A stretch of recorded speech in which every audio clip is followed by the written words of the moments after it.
Good day, everyone, and welcome to Kosmos Energy's fourth quarter 2019 conference call. Just a reminder, today's call is being recorded. At this time, let me turn the call over to Jamie Buckland, Vice President of Investor Relations at Kosmos Energy. Thank you, operator, and thanks to you all for joining us today. This morning, we issued our fourth quarter earnings release and a slide presentation to accompany today's call, and the materials are available on the investors page of our website. Joining me on the call today to go through that material are Andy Inglis, Chairman and Chief Executive Officer, and Tom Chambers, Chief Financial Officer. During today's presentation, we will make forward-looking statements that refer to our estimates, plans, and expectations. Actual results and outcomes could differ materially due to factors we note in this presentation and in our UK and SEC filings. Please refer to our annual report, stock exchange announcement, and SEC filings for more details. These documents are available on our website. At this time, I will turn the call over to Andy. Thanks, Jamie, and good morning and afternoon to everyone. Before I turn to the agenda, I would like to acknowledge Tom's retirement, which was announced today. Tom has done an incredible job as CFO for Kosmos over the last 5 years. He'll be replaced by Neil, a 10-year Kosmos veteran who many of you know already. So turning to today's agenda, I'm going to focus on 3 areas. First, a look back at 2019 operational and financial performance. Second, integrating climate risk into Kosmos' strategy. And third, the plan for 2020. Turning to slide 3. In 2019, Kosmos delivered on all of its key targets for the year. On safety, we reported no lost time or recordable incidents, best-in-class performance. Financially, we delivered approximately $250 million of free cash flow, exceeding our forecast. In Mauritania and Senegal, we made excellent progress on the Tortue development, with phase 1 around 25% complete at year-end. In exploration and appraisal, 5 of the 7 wells drilled during the year succeeded. And finally, on reserves, we reported our 7th year in a row of reserve replacement greater than 100%, demonstrating the quality of our asset base. On the following slides, I will focus on these areas in more detail. Turning to slide 4. Safety is a fundamental value of our business and underpins our license to operate. As you can see on the slide, 2019 was one of the most active years in company history, with 5 wells drilled in Equatorial Guinea and the Gulf of Mexico as operator, more than 1.7 million man-hours in total. It was a record year for safety with no lost time or recordable incidents, demonstrating that zero is possible. Slide 5 focuses on our financial performance in 2019 and shows we delivered on our key metrics. Kosmos generated around $250 million of free cash, exceeding our target of $200 million, despite the operational challenges we experienced in Ghana. Importantly, this is the 3rd consecutive year of strong organic free cash flow generation, almost $600 million in total over the last 3 years, demonstrating a key attribute of our business model. As you can see on the right-hand chart, we've used that free cash flow to reduce debt. As a result of strong cash generation and CapEx control, leverage has continued to fall, ending the year at around 1.8 times. We paid out an inaugural dividend of 18 cents per share in 2019, and this morning we announced our first quarter dividend of 4.5 cents per share, consistent with prior quarters. Turning to slide 6, our exploration and appraisal program was successful with 5 positive results from the 7 wells drilled. Total resources discovered net to Kosmos was around 380 million barrels oil equivalent, or 80% of the 480 million barrels oil equivalent targeted at the beginning of the year. These drilling results came from 3 different business units, which highlights the depth of opportunities we have across the portfolio. We had a 100% success rate in Mauritania and Senegal with the GTA-1 well and the Yakar-2 appraisal wells, and the Orca-1 exploration well, which was the largest deep-water hydrocarbon discovery in 2019. In addition, our infrastructure-led exploration, or ILX, delivered a 50% success rate in 2019, in line with our expectations, with success in the Gulf of Mexico with Gladden Deep, in Equatorial Guinea with the S5 well. Turning to slide 7, our development projects in Mauritania and Senegal continue to move forward. At Tortue, we advanced phase 1 of the project to approximately 25% completion at year-end. With all key work streams on schedule, we remain on track to deliver gas in the first half of 2022. The signing of the SPA with BP Gas Marketing in February was an important milestone as it finalized the offtake for all phase 1 gas and enabled Kosmos to book the 1P reserves, materially increasing our proved reserve space. For phases 2 and 3, we have made significant progress with BP on finalizing the development concept to increase the LNG capacity from 2.5 million tons per annum to approximately 10 million tons per annum. The concept will leverage the phase 1 infrastructure and the nearshore location with the goal to deliver a highly cost-competitive LNG scheme with one of the lowest carbon intensities in the world. On Yakaar-Teranga, the Yakar-2 appraisal well proved up the southern extension of the field, confirming the world-scale resource in place. We are working with partners to develop the resource. We are planning an initial phase 1 domestic gas-to-power project supporting Senegal's plan emergent by replacing higher carbon diesel with natural gas. At Barala, the Orca-1 exploration well discovered 13 TCF of gas, materially increasing the size of the Mauritanian resource potential to around 50 TCF of gas in place. Importantly, this well de-risks more than enough resource to underpin a third LNG hub in the region. Turning to slide 8, which looks at the evolution of Kosmos' reserve base in recent years.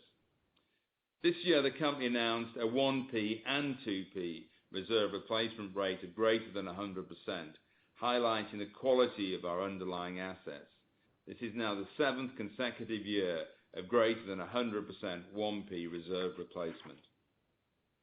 There are 2 important takeaways from this slide. First, the diversity in our reserves has increased significantly since 2016, when we had just Ghana. Through exploration success and strategic acquisitions in EG and the GOM, the Kosmos reserves have grown at over 50% annually, both on a 1P and 2P basis.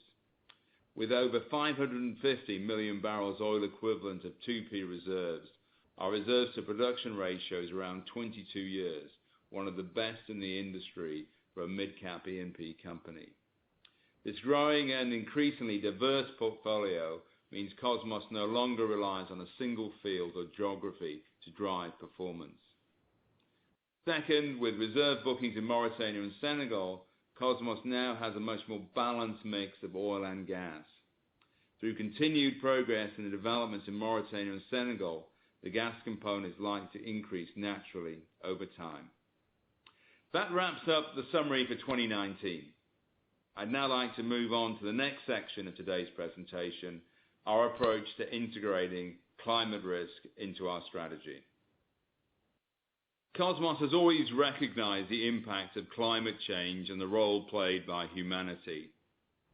It's a defining issue of our time and requires urgent action from everyone: government, civil society, and the private sector. We know that investors and stakeholders want to understand the risks that climate change presents to our business, as well as the actions we're taking to support the energy transition and deliver the Paris goals. I want to focus on our role in tackling this challenge, on the importance of gas in the transition, and how our innovative approach as a company brings wider social, economic, and technological benefit. We don't have all the answers for how a business like ours can fully adapt to tackling climate change as part of the broader ESG agenda. But based on the extensive work we've done so far and on engagement with shareholders and others, we believe a mid-cap E&P like Kosmos can indeed play an important role and make a difference. Turning to slide 10, with resources and operations mostly in developing countries, especially in Africa, Kosmos faces the dual challenge. How do you provide the affordable energy needed for economic development and social progress and do it while reducing carbon emissions? This challenge is especially stark in our host countries, where demographics will drive increased demand for energy. Africa is expected to double its current population and grow by more than 1 billion people by 2050, representing more than 50% of the worldwide growth projected during that time. These men and women aspire to a standard of living that we take for granted, which was built on hydrocarbons. Many African leaders have made this point on behalf of their citizens, who often lack the basic necessities for a decent and secure life. Kosmos can promote that economic development and social progress by providing affordable energy and helping countries accelerate their transition to cleaner sources of energy through oil to gas and renewables. With our partner, BP, we are working on this agenda in Mauritania and Senegal through our natural gas development projects. Our goal is to deliver the lowest carbon LNG projects, providing affordable gas to the local population and connecting to their considerable future capacity for renewables, especially solar and wind. This leads to our purpose as a company, a purpose that has the creation of social value at its heart. First, Kosmos is going to supply the energy needed today. Demand forecasts show the world will need oil for the immediate future, and we can provide oil that's advantaged, low cost, short cycle, and at the lower end of carbon intensity in its production. Not every barrel is the same. Second, Kosmos is going to find and develop cleaner energy for tomorrow. Our portfolio will have a greater focus on gas. While I fully expect the energy mix to maximize the use of renewables, the world cannot achieve the Paris goals without natural gas playing a major role in the energy transition. Natural gas emits about 50% less carbon dioxide than coal in power generation. It's more reliable than wind or solar. And finally, Kosmos is going to continue working in the right way as a force for good in our host countries, supporting economic and social progress. By staying true to this purpose, we believe we can generate attractive long-term shareholder returns and advance the societies in which we operate while working in a sustainable way. Turning now to slide 11. We take our cue from the UN Sustainable Development Goals, which provide a template for how our actions can impact the greater good. Kosmos contributes to all the Sustainable Development Goals, but in some areas the impacts are larger. For example, in Mauritania and Senegal, as I mentioned earlier, our natural gas projects are being developed with a potential tie-in to renewables. They will provide affordable and cleaner energy that both countries can use to develop their economies, reducing poverty and improving infrastructure. Across our footprint in Africa, we employ 100% local nationals in our offices, providing meaningful work and economic opportunity while also promoting gender equality. Through the Kosmos Innovation Center, we're fostering innovation in sectors like agriculture, as well as investing in young people who aspire to be entrepreneurs. Turning now to slide 12. Our business principles shape how we manage the company. They support strong ESG performance and are reinforced by underlying policies, some of which are industry leading. For example, Kosmos has been at the forefront of contract transparency for nearly a decade, commended by key NGO partners such as the Extractive Industries Transparency Initiative.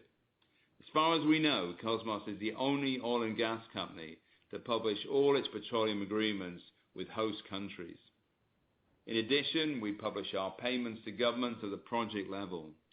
We take these actions because they're the right thing to do and because we believe resource revenues are more likely to be managed in the best interests of citizens when payments and receipts are made transparently and when you can promote accountability. I share these examples because I want to show you that Kosmos is not afraid to be progressive. We're not afraid to be transparent. We are committed to bringing a similar approach to how we manage climate change risk.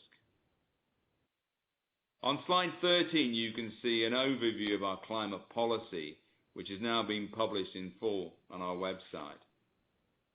It represents an integrated approach to managing climate-related risks and follows the recommendations of the Task Force on Climate-Related Financial Disclosure, or TCFD.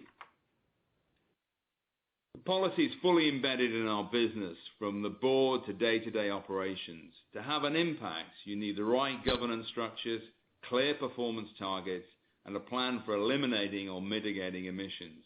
Engagement and transparency are essential. Slide 14 shows our governance model and transparency commitments.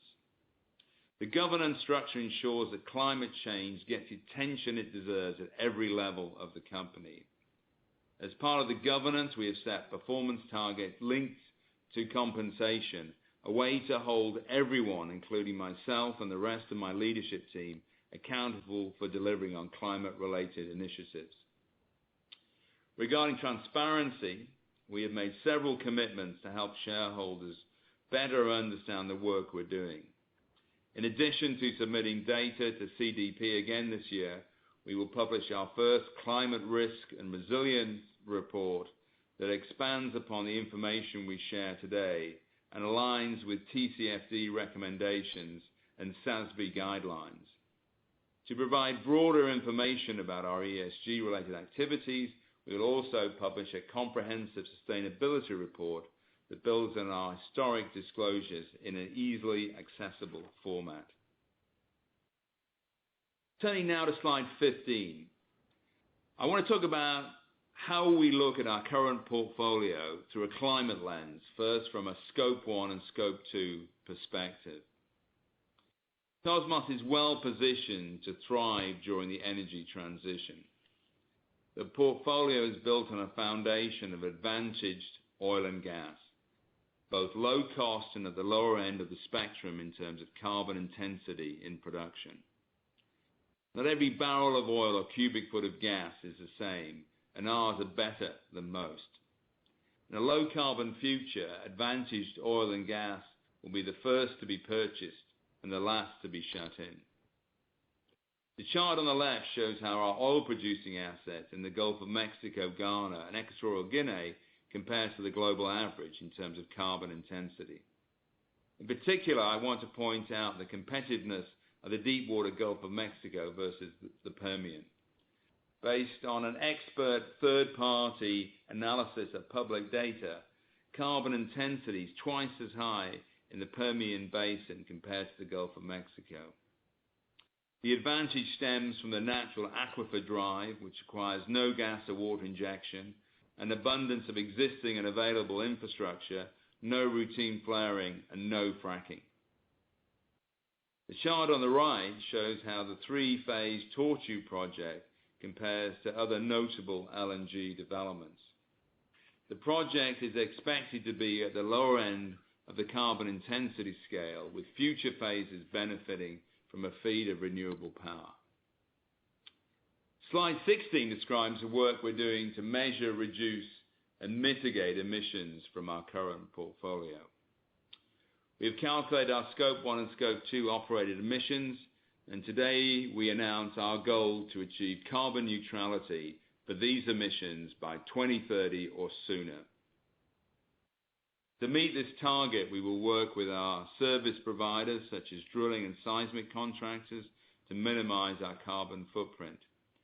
Any emissions that cannot be eliminated will be mitigated through nature-based solutions.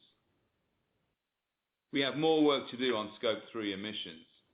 The first step is to develop a trusted methodology for measuring our Scope 3 emissions across the value chain, particularly the end use of our products. This is challenging for a pure upstream company because we don't always have clear line of sight into where our oil is refined or how the derivative products are used. Nonetheless, we know Scope 3 emissions are ultimately the governing yardstick if we are to help meet the Paris goals. I pledge today that we will provide a plan for addressing them once we have completed the work to understand the scale of the issue as it applies to Kosmos. Turning to slide 17.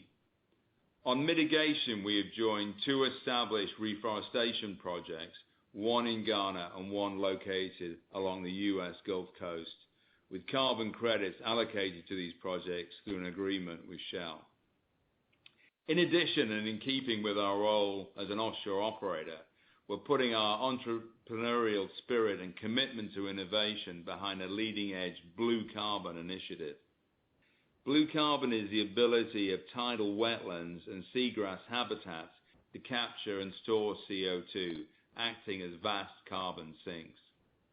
We're investing in a Louisiana company, Tierra Resources, which is at the forefront of wetlands restoration and blue carbon markets. Tierra runs a project that redirects treated municipal wastewater onto 850 acres of project lands, accelerating tree growth and soil carbon sequestration, supporting biodiversity and increasing coastline resilience. Tierra has also developed a novel approach to quantifying the benefits of restoration activity, proving its impact on climate change. The sequestration capability of blue carbon still needs to be fully recognized. This is precisely the kind of innovative thinking required to tackle climate change. With our strong above-ground expertise, honed by the Kosmos Innovation Center and other initiatives, we're planning to support the expansion of this groundbreaking work to other areas along the US Gulf Coast and other countries where we operate.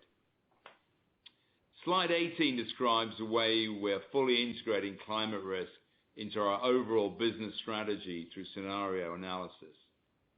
There's no universal methodology for climate scenario analysis, and approaches continue to evolve.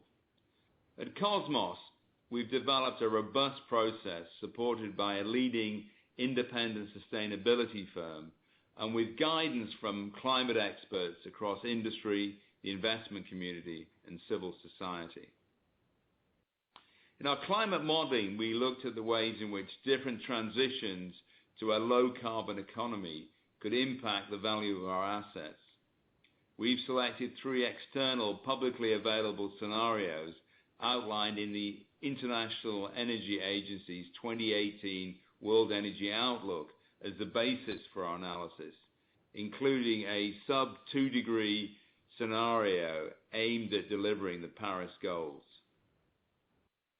The independent sustainability advisor, Critical Resource, modeled how the transitions outlined under each of these scenarios would impact 3 value drivers: hydrocarbon prices, country risk, and fiscal take. These value drivers, changes in hydrocarbon prices, have the biggest impact on valuations. However, we recognize that the energy transition will have other effects.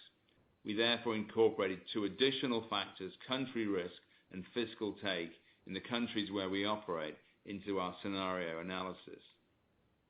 It's important to note that the purpose of these scenarios is to better understand the relative impacts on our portfolio, and these are not company asset forecasts.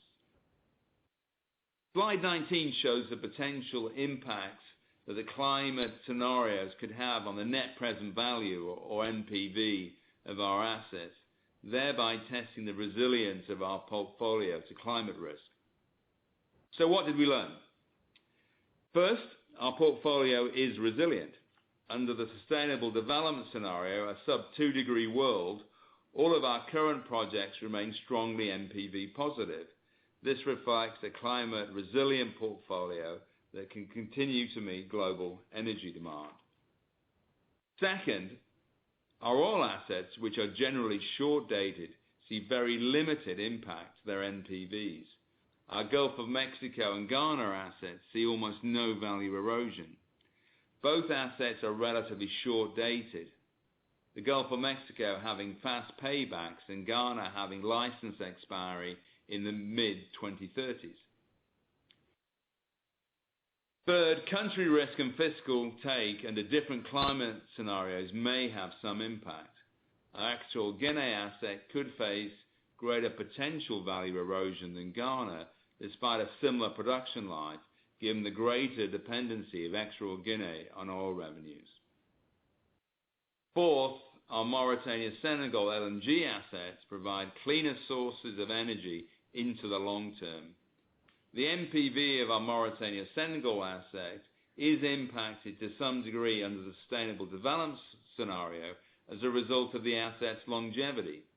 However, the impact is not significant, largely because natural gas is recognized in these scenarios to be a key energy source for meeting global energy demand over the medium term. Fifth, long-dated oil exploration faces significant value erosion and experiences the greatest value impact under the scenarios. This exercise has led to strategic decisions regarding our portfolio, as noted on slide 20. In the immediate future, we will continue to meet current demand for oil through short-cycle, infrastructure-led exploration in the proven basins of the Gulf of Mexico and Equatorial Guinea, because new discoveries in these areas can be tied back to existing assets on accelerated timelines at low cost and with lower overall carbon intensity in production. To remain relevant through the energy transition, we intend to increase the gas weighting in our portfolio with exposure to around 5 million tons per annum of LNG net to Kosmos versus 3 million tons per annum if we sold down to 10% across the Mauritania-Senegal basin. To achieve this, we plan to partially monetize other Mauritania and Senegal assets in order to fund and retain a larger interest in the Tortue development. As I said earlier, I believe gas will play a critical role in the energy transition, and therefore retaining a larger interest in Tortue is the right thing to do. It has all the characteristics of a successful LNG project: cost competitive, lower carbon intensity, and is set to begin production at the right time in the market. In addition, we will not pursue new basin opening oil exploration. We have a strong portfolio of frontier opportunities in Namibia, South Africa, Sao Tome, Equatorial Guinea, and Suriname. We will efficiently test these opportunities, but not seek access to new frontier oil basins. In essence, we'll use our short-dated oil production to finance a move towards medium to long-term natural gas projects, all while delivering shareholder returns. We believe these portfolio decisions meet both our financial duties to our shareholders and Kosmos' purpose and responsibilities to all stakeholders. On slide 21, to summarize this section before moving on. Cosmos has a role to play in the energy transition, and our approach will bring innovation and new technologies to the challenge. We are responding fully to the UN Sustainable Development Goals by providing affordable and cleaner sources of energy and investment to fuel the economic growth in less advantaged countries. We have a clear policy on managing climate-related risk with board-level oversight and executive accountability. It's our goal to achieve Scope 1 and Scope 2 carbon neutrality for our operated emissions by 2030 or sooner, including by developing innovative, nature-based carbon capture projects. We are committed to measuring and addressing Scope 3 emissions. We will publish later this year a TCFD-aligned climate risk and resilience report that is consistent with our transparent approach to doing business. We have completed a robust risk analysis, resulting in actions to continue to expand our short-cycle ILX portfolio, increase natural gas weighting in our portfolio, and stop seeking access to new frontier oil basins. Without purpose and strategic direction for the company, I'd now like to look at our activity set for 2020 and the associated targets. Turning to slide 23, which shows our forecasted production by geography for 2020. Company-wide, our production range for the year is 62 to 70,000 barrel oil equivalent per day, or 66,000 barrel of oil equivalent per day at the midpoint. In Ghana, as you're aware, the operator published initial 2020 guidance last year following a change in senior management. Since then, we've worked with the operator to address the issues outlined in their December press release, and we're making good progress. At Jubilee, the fundamental issue is that oil production is limited by the associated gas rate. The first step we've taken to increase the oil rate is the gas handling expansion project, which was successfully completed in early February and has enabled higher gas throughput. Daily production levels of around 90,000 barrels of oil per day have now been achieved. Work is also underway to increase the reliability of gas compressors, which should enable us to continue producing at this rate. As we increase the gas production capacity, we also need to focus on lowering the gas-oil ratio, or GOR, of the reservoir to further enhance the oil rate. We're tackling this on two fronts and are making good progress. First, improving the reliability of the water injection pumps, which increases the voidage replacement and provides the necessary pressure support needed to lower the field-wide GOR. Second, increase the gas offtake from the field by working with the government to ensure more of Jubilee gas is used for domestic power consumption. In addition, we have a rig contracted for the first 6 months of the year in Ghana and expect to add one producer and 2 water injection wells on Jubilee, which should further support field performance. As we highlighted in our recent reserves press release, the underlying reservoir performance at Jubilee has been strong. So resolving the facility issues to drive better performance remains our priority. On 10, we're currently drilling a producer well on Entome, which should increase production when it comes online in April. At Enyenra, we're working with the operator to understand the water injection response of the reservoir to optimize the location of wells post-2020. As a result, we estimate a production range from Ghana in 2020 of 27 to 29,000 barrels of oil equivalent per day net to Kosmos. The lower end of our range encompasses the operator's December guidance.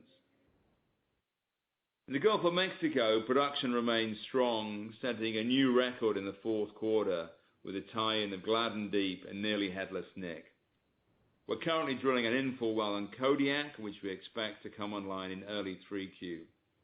Our forecast range for the GOM in 2020 is 24 to 28,000 barrel of oil equivalent per day. In Equatorial Guinea, we're currently working through the upgrade of the Kume facilities required for phase 2 of our ESB program, which we anticipate will begin in 4Q. Later this year, we plan to drill our first 2 infill wells as part of a jack-up program that will likely continue into 2021. Net production for the year is expected to be 11 to 13,000 barrel oil equivalent per day. Turning to slide 24, I'd now like to focus on our ILX portfolio in the GOM and EG, starting with the Gulf of Mexico. As previously communicated, we expect to drill 3 ILX wells in 2020 from 5 high-graded prospects beginning mid-year. Spencer and Tiberius are 2 prospects in Keathley Canyon within tieback range of the Lucius Spar that could potentially be drilled with a single well. Spencer will test a Pliocene prospect, while Tiberius will test a deeper Wilcox prospect. We have also high-graded the Zora, Honey Rider, and Highland Rim prospects. Zora and Honey Rider are Miocene amplitudes in a new mini-basin adjacent to our Odd Job field. Highland Rim is also another Miocene amplitude in tieback range of Devil's Tower. All of these prospects share similar financial characteristics. Tiebacks to existing infrastructure resulting in high return, fast payback projects. Turning to slide 25. This looks at the depth of the portfolio we've built in the GOM since the acquisition. Through a combination of lease sales and farming activity, Kosmos now has 23 prospects across 71 blocks, or approximately 375 million barrels oil equivalent of net unrisked resource in total. Put that in context, this resource potential compares to around 80 million barrels of net 2P reserves we currently have booked. That deep hopper of opportunities amounts to over 5 years of future drilling inventory at 3 to 4 wells a year. We will continue to pursue attractive opportunities in future lease rounds where we continue to experience low levels of competition. Turning to slide 26. Moving now to Equatorial Guinea. Following the S5 discovery, now named Assam, we are advancing the development concept and integrating well results and the final seismic volumes into our models. Second half of the year will focus on optimizing the development concept. Assam was our first ILX target, identified from a fast-track portion of the new seismic across all of our blocks in EG.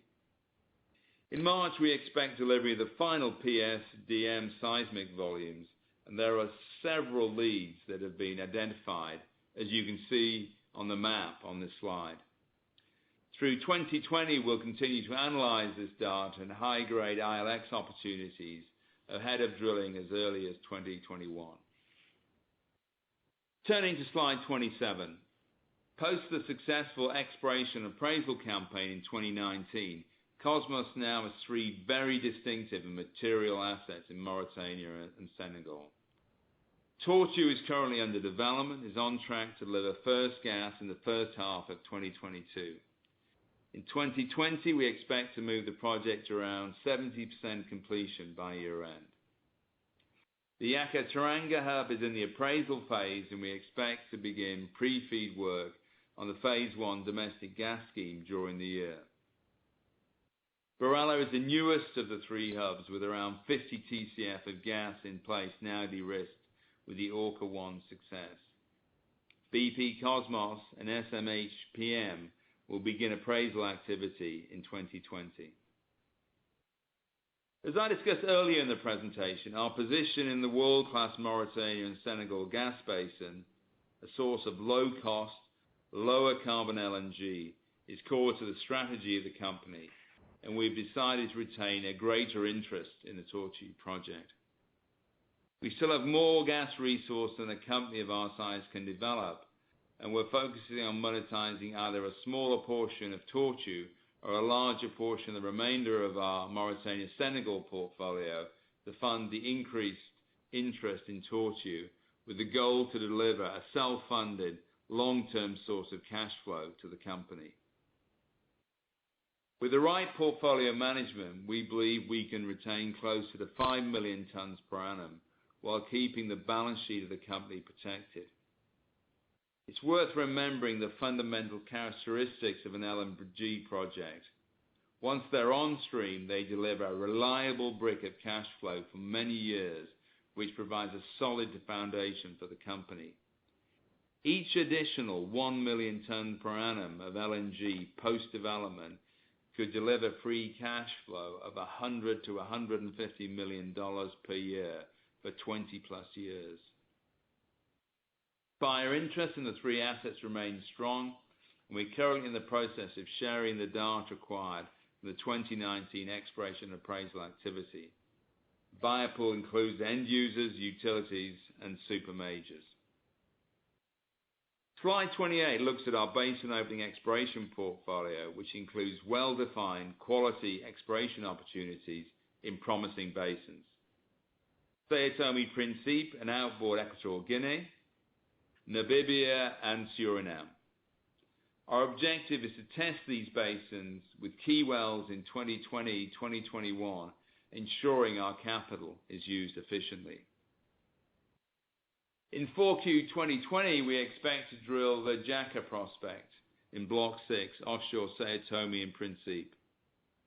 Jaca is a four-way prospect which has AVO support and is one of several similar prospects in the area. Our partners in the well are Shell, following their recent farm-in, Galp, and the National Oil Company. We then plan to drill in Namibia and Suriname in 2021. In Namibia, we are partnered with Shell and Namcor, and we have several Cretaceous prospects in PEL 39, where Kosmos has a 45% working interest. We're working with our partners to finalize our drilling plans in 2021. In Suriname, where we're partnered with Hess and Chevron, we are encouraged by Apache's recent success in the block to the south. There are several other important wells being drilled in neighboring blocks during 2020, which will provide important data points as we high-grade the prospect for drilling in 2021. The prize from this activity remains significant. Kosmos' net unrisked resource potential in these three basins is over 6 billion barrels equivalent.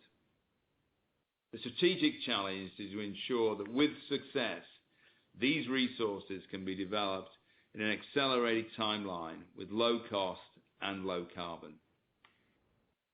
Turning to slide 29, we've looked to the capital plan for the year. As we've done in previous years, this slide sets out the CapEx breakdown by geography and by expenditure type. The capital expenditure budget for the base business, i.e. excluding Mauritania and Senegal, is $325 to $375 million and will be primarily focused on maintaining the existing production base with growth coming from ILX. As a result, we would expect free cash flow pre-dividends of $150 to $200 million at $60 Brent in 2020. In Mauritania and Senegal, total CapEx during the year for a full 30% working interest is expected to be around $250 million, which is second half weighted after we have used up the BP development carry. We expect to fund this CapEx from proceeds from one of the previously discussed farm-out transactions. Turning to slide 30, the guidance for the year. We have split the 2020 guidance into current quarter and full year guidance as we've done in the past. I don't plan on covering everything on the slide, but one aspect I would like to mention is the timing of cargoes. We expect 10 Ghana cargoes in total, 7 from Jubilee and 3 from TEN, and 4.5 from EG. That concludes today's presentation. So to summarize on slide 31. Kosmos performed well in 2019 with safe operations and strong cash delivery. We're integrating climate risk into our strategy and see the energy transition as a major opportunity for progressive companies like Kosmos to play a role in achieving the Paris goals and be part of the solution.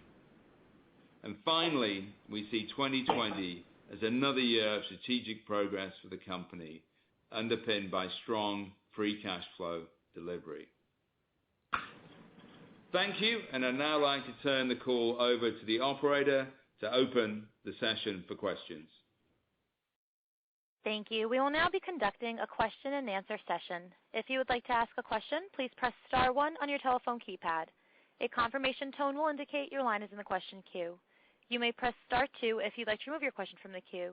For participants using speaker equipment, it may be necessary to pick up your handset before pressing the star keys. One moment please while we pull for your questions. Our first question comes from the line of Charles Meade with Johnson Rice. Please proceed with your question. Good morning, Andy, to you and your team there. Morning, Charles.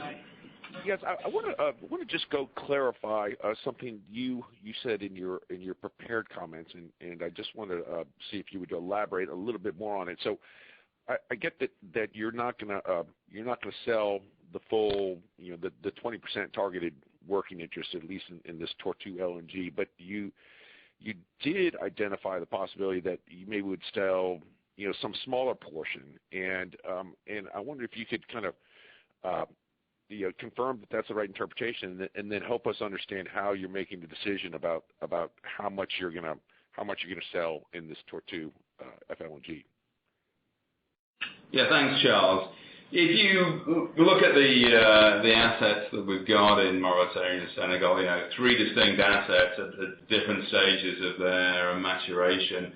We got the project going in Tortue, phase 1 going well, first gas targeted for 22, phase 2 and 3 to follow. We then got an appraisal project in Senegal, Yaka Teranga, had success with the appraisal of Yaka, and we have a concept being worked for early gas to power, supporting the government's transition to a lower carbon future. And ultimately we have Orca, which is the third hub, which is another world-class LNG opportunity. So 3 hubs, and if you took our sort of 30% share, 10 million tons, you've got around sort of 10 million tons of potential there. Ultimately, we believe something about half that size is the right size for Kosmos, around 5 million tons. And we're weighting that to the projects that are going to sort of deliver earlier cash flows, which would be a slightly higher weighting in Tortue. So the sell down process is proceeding well. We've got sort of 3 distinct assets. They each have different optionality for buyers. And I think it's the combination of the different attributes to the assets has broadened the buyer pool for us. And it gives us the optionality as Kosmos to tune the portfolio into one which we believe is ultimately the best for our shareholders. So that's the process that we're going through, and we feel good about building a future for Kosmos, which has these core LNG assets at its heart. Got it. And then if we could talk about the not seeking to enter new oil basins. Is it right to think about this, that this is a kind of implicitly a call on your part or on the part of the company that the economics ultimately, even though spot LNG is weak now, but ultimately the economics of LNG developments are going to be more attractive than oil developments? Yeah, that's absolutely the point we're making, and I think it's driven by sort of two drivers. I think as you saw in the presentation, we've done a lot of work to conform with the TCFD requirements to understand climate risk, and we're putting out a full report later in the year. But what it fundamentally sort of says is, if you see a world where you can foresee peak oil demand, ultimately you're facing a world where the margin for oil is going to be challenged. I think the world for gas is different. I think you're going to see growing demand, and I think it's quite interesting that Shell went out with their presentation, I think last week, that talked about the doubling of LNG demand in the next 20 years. If you think about the length of time it takes to get an LNG project going, I think that's a very significant prognosis. So the world of oil is going to be driven by things that are ultimately low cost. They have to be low carbon in their production, but also short cycle, things where you can get your money back. And that's where we're going to focus our oil exploration, and we've built a really good portfolio. We believe in a long-term demand for gas that is resilient, but actually lots of gas in the world, so you've got to be low cost and low carbon to compete. And ultimately, the challenge is around, in a frontier oil basin, if you were sort of entering it, trying to get access today, you shoot your seismic, you ultimately get to something where you have an exploration success maybe by the middle of this decade. Then you go through the project phase and you're at the end of the decade, significant infrastructure in place that you have to remunerate and pay back in a world where there is margin pressure. So this is fundamentally about where we believe we can allocate capital to deliver the best returns for our shareholders. And in a broader sense for our stakeholders, it is about playing our role to a transition, supporting a lower carbon world where ultimately you will need more renewables and more gas. Got it. Thank you. That's the detail I was looking for. Great. Thanks, Charles. Thank you. Our next question comes from the line of Bob Brackett with Bernstein Research. Please proceed with your question. Hi, good morning. Could you talk a little about contingency planning? I'm thinking particularly if Brent is in 60 and if the farm out proceeds don't arrive, how do you balance the call on CapEx against cash flow? Yeah, so the first contingency planning is all around hedging, Bob. So we've got 60% of our 2020 production hedged at a floor of 59. So, and about 20% of 2021 at a slightly higher, around 60. Yeah. So we've actually got a very well hedged position, which allows us to manage what I think is an uncertain future at the moment in terms of oil price volatility. And then in terms of the farm out proceeds not arriving? I think it's a question of timing, and we're working hard through the process at the moment. We've got a number of options that are out there. So the contingency is all about the pace of the various options. So we remain optimistic that we've got enough options there to be able to deliver the outcome that we're forecasting. Okay, I guess my sense is contingency planning is what happens when the optimistic view doesn't occur. So in the case where the call on CapEx is 250, but free cash flow is 150 to 200 at 60, do you use the balance sheet? Do you use debt? How do you square those two? Yeah, we've ultimately, if we have to fall back on it, we've done an awful lot to repair the balance sheet over the last couple of years. So, liquidity sits at over $800 million. So we've got the balance sheet strength. We've taken the gearing down to around 1.8. So ultimately, we've got the fallback option of the balance sheet if we have to. But ultimately, it is about ensuring that we can move through with the sell down processes and move forward on that basis. Okay, great. Thank you for that. Right, thanks. Thank you. Our next question comes from the line of David Round with BMO Capital Markets. Please proceed with your question.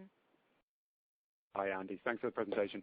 Just got a couple on West Africa. The first one at Jubilee, I think you talked about plans to try and maintain production at or around current levels, which would be a pretty good outcome given where guidance has gone to. But I was just interested in the dynamic with the operator, particularly at the moment, given the leadership changes there, and your ability to actually do a lot of the work you actually want to do, and you talked about earlier. And maybe the second one, just to follow up on the sell down process. I think you've said the preferences for Tortue is around access to near term cash flows, but have you seen significantly different levels of interest for each hub, and does something like BirAllah's higher in place number make it a more attractive and marketable asset? Yeah, good. Thanks, David. I'll take the two questions. Starting off with Tullow. Clearly, there's been a lot of change in the senior leadership. They've obviously announced significant downsizing and new people in post, actually at many levels within Tullow. I think overall we actually see the change in organisation in a positive way. The conversations that we've had over the last couple of months have allowed, I think, real progress to be made on the agenda that we've outlined. And on Jubilee, it's a pretty simple agenda. It's literally get more water in the ground to lower the GOR. It's about ensuring that you can handle a higher gas capacity and the project to debottleneck the tank system was successfully executed earlier this month. And then there's the sort of work with the government to take more gas out of the system. But overall, I feel as though there's real progress been made, and feel that the approach that Tullow has taken is pretty pragmatic and addressing the right issues. When it comes to Tortue and the broader conversation around the sell down of the assets, I think as you rightly said, they're very different. And I think one of the challenges we had when we had the initial marketing was that we actually hadn't had the success with the appraisal at Tortue or the appraisal at Yakko or the exploration success at Barilla. So you've got three very distinct assets, and I think breaking it out into three packages has allowed us to have very different conversations. There are some that are looking at the exploration potential and the sort of long-dated nature of the assets and the exploration upside. There is a deeper Aptium play in Barilla that's yet to be tested. So those are options that certain players are looking for. Others are looking for a nearer-term source of LNG production, which sort of brings you to the Tortue hub. So I think overall I would say that the sell down process, because of the different attributes of the assets,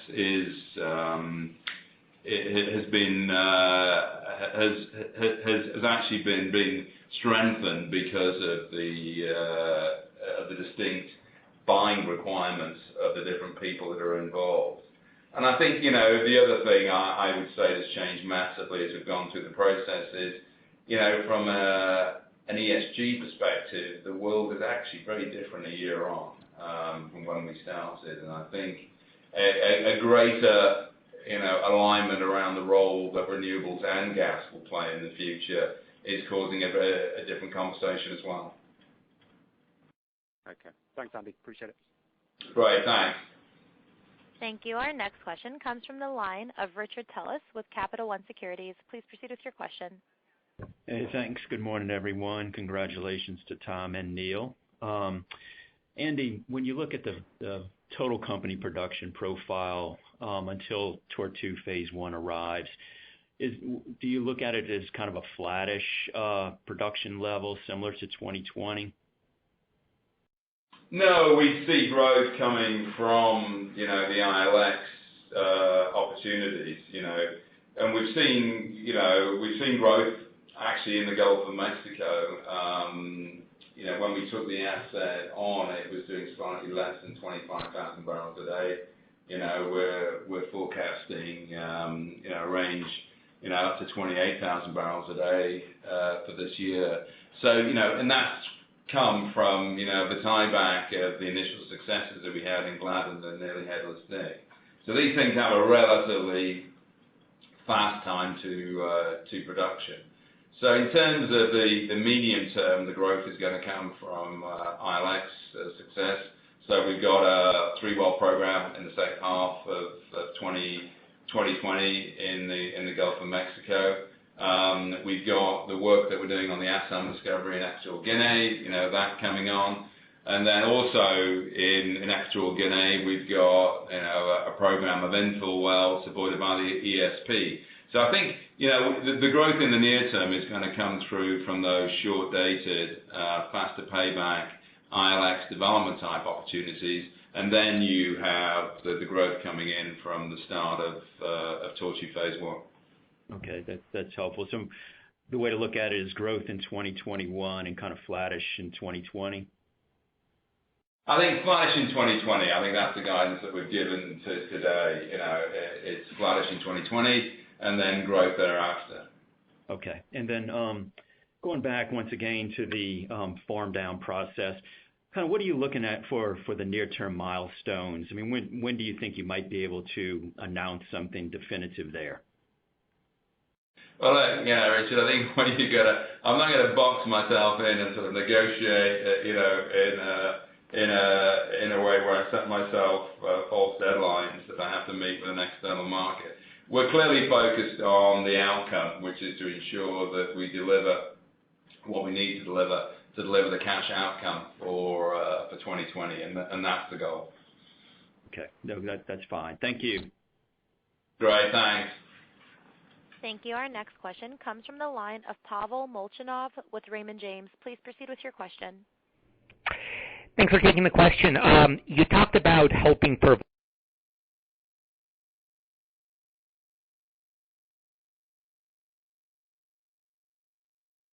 gas for the local economy in Senegal.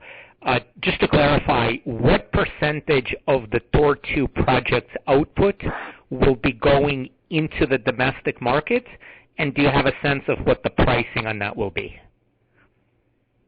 Yeah, no, for Tor 2, it's relatively minor. It's 35 million standard cubic feet will go to Mauritania. 35 million standard cubic feet will go to Senegal, and the pricing will be driven by the equivalent to the offtake pricing from LNG. But it's a very, very small percentage of the revenue stream, very small. Ultimately, what you're looking to do in the future is, Mauritania is a relatively small country, population for 4 million.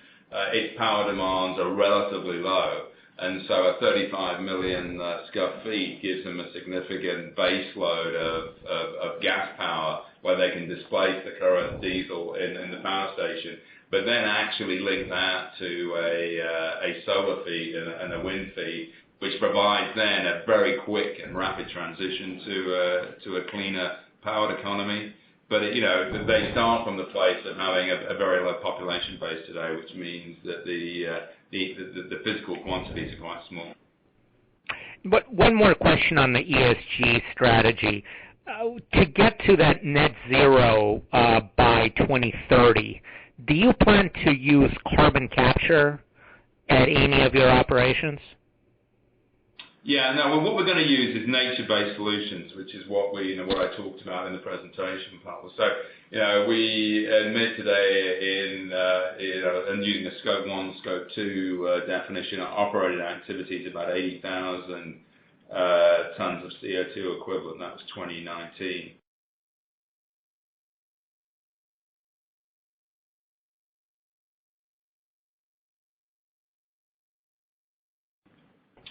That's driven primarily by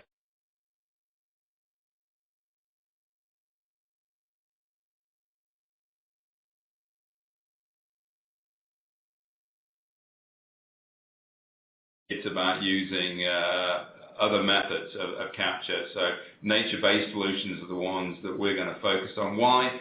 Because, they have a broader ESG impact in the countries in which we work. There are reforestation projects in Ghana, there are reforestation projects in the Gulf Coast. And they employ people, they provide investment, they improve the local environment. So, those are things that we're focused on. And we're also, it's early stages, but the blue carbon approach we're taking to wetland restoration in the Gulf of Mexico is another really novel approach which has broader applications. So it's how do we pull those technologies, emerging technologies, together with our operated footprint. And we're confident that we can get to net zero on an operated basis by 2030 or sooner. All right. Thank you very much. Great, thanks. Thank you. Our next question comes from the line of Mark Wilson with Jefferies. Please proceed with your question. Hi, good afternoon. My questions, I'd like to just go back towards where we were last year in the CMD, and there was 3 longer-term or medium-term outlooks put out, the 8 to 10% CAGR growth in production, $1 billion free cash flow at $60 Brent to 2021, and a target leverage at between 1 to 1.5 times. Now, there's been a lot of things that have gone very well this year. Arguably, Ghana is the only and a non-operated position that has really been the backward step. So I'd just like to know where those those three 2021 targets stand? And is it only Ghana that has been the change, if indeed there has been a change?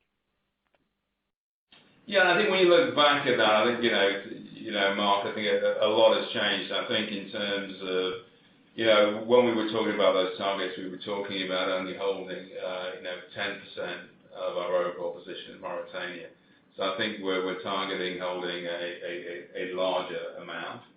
I think the ultimate sort of rate of growth in a production sense, which is dependent on the growth of the portfolio coming in from Mauritania and Senegal is unchanged.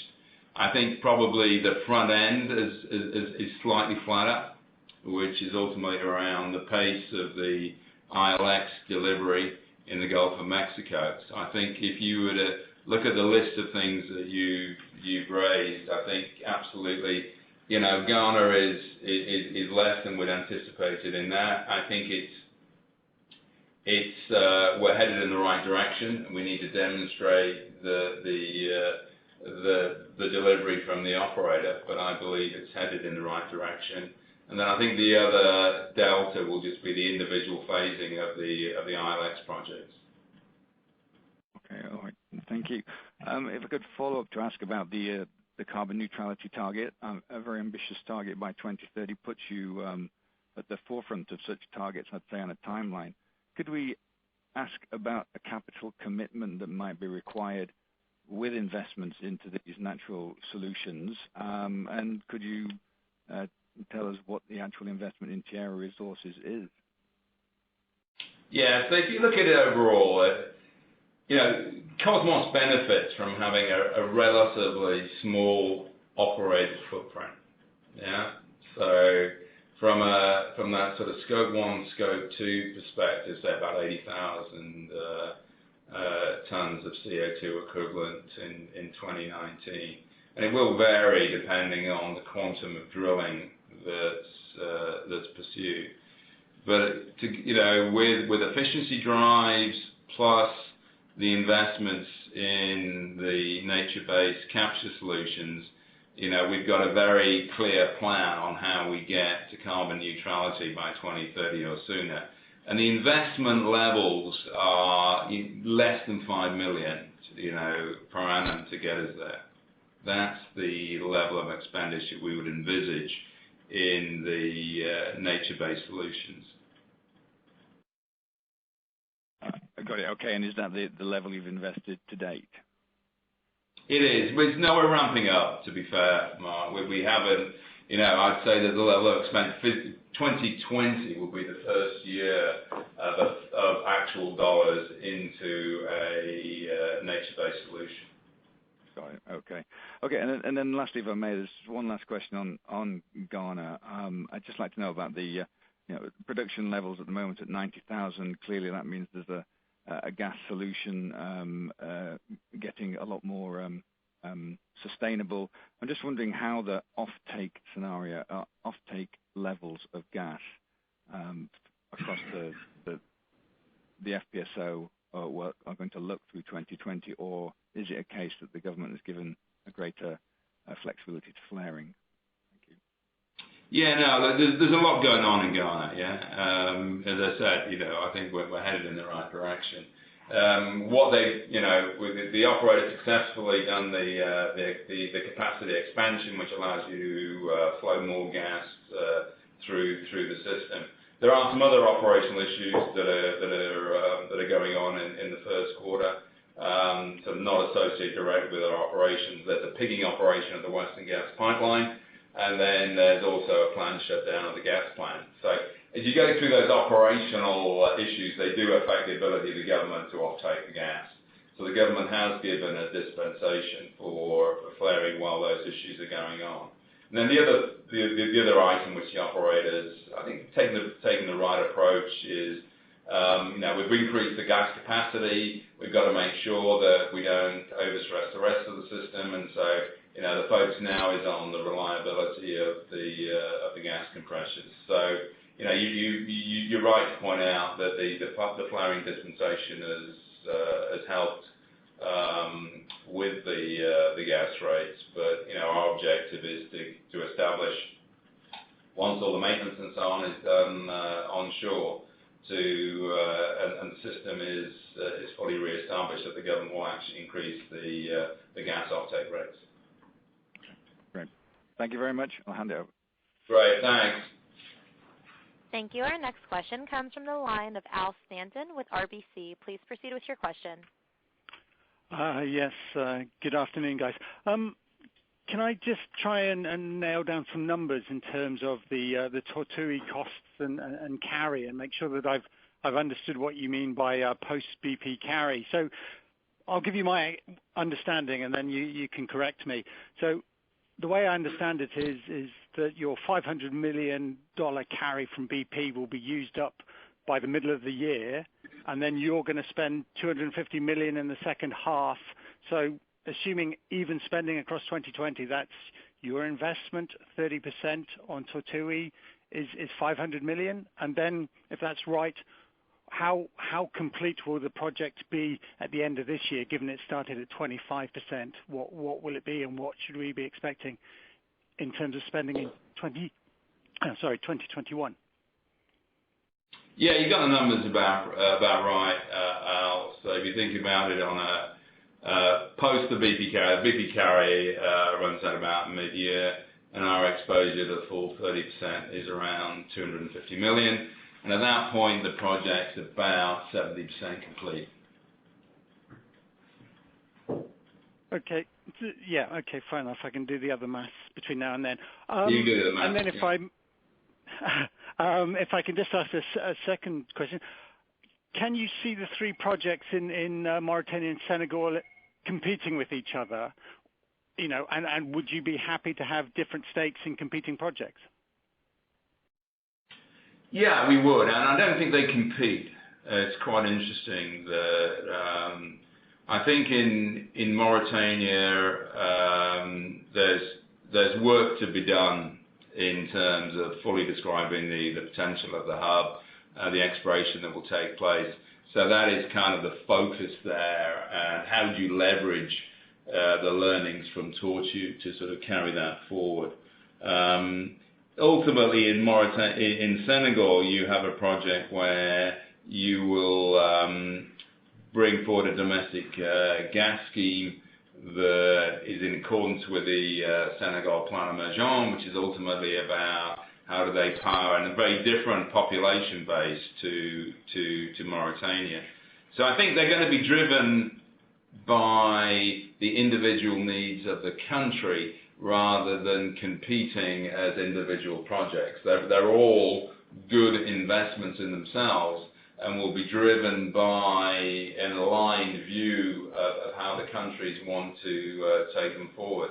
So I think at the end of the day, when you look at it from that perspective, having different percentages in the different pieces is absolutely feasible. You're not going to be in a situation where one is being held ransom for the other project to go ahead. It isn't going to work like that. They have very different agendas being driven by ultimately the different power needs of the countries and how they want to see their resources develop.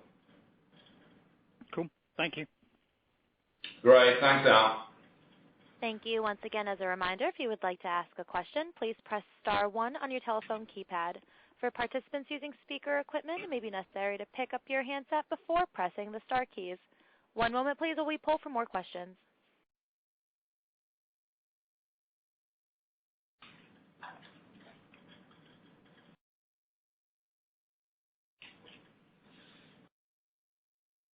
Thank you. We have reached the end of our question and answer session. I'd like to turn the call back over to Jamie Buckland for any closing remarks. Thank you, operator. We appreciate all of you joining us on the call today and your interest in Kosmos. If you have any further questions, please don't hesitate to contact me. Thank you very much. Thank you. Ladies and gentlemen, this concludes today's teleconference. You may disconnect your lines at this time, and thank you for your participation.